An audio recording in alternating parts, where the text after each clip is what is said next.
An excellent Lenten practice is this: to read the Word of God.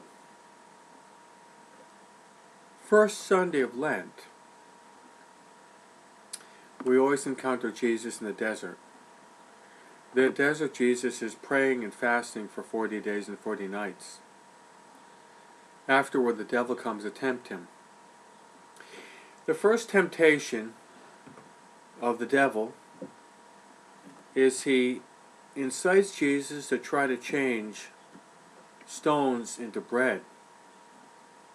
And Jesus, citing an Old Testament passage, says this: "Man does not live on bread alone, but on every word that comes forth from the mouth of God."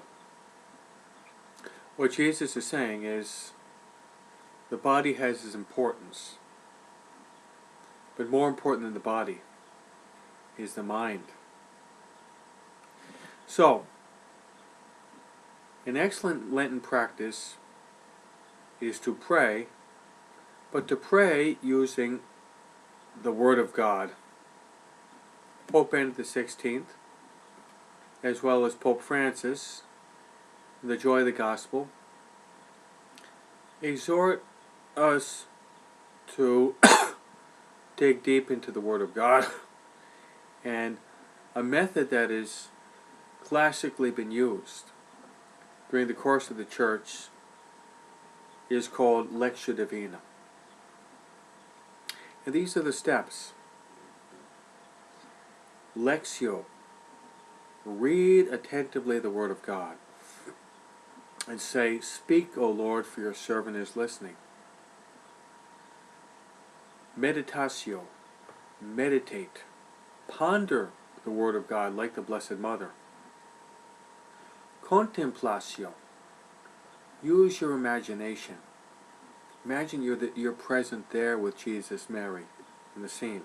You become part of the scene. You're not a passive spectator, but you're actively involved in it. Then, oratio: turn that meditatio, contemplatio in prayer.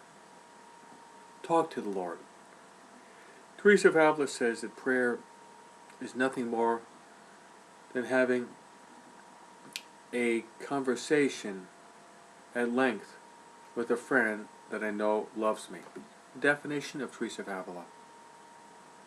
After oratio, actio.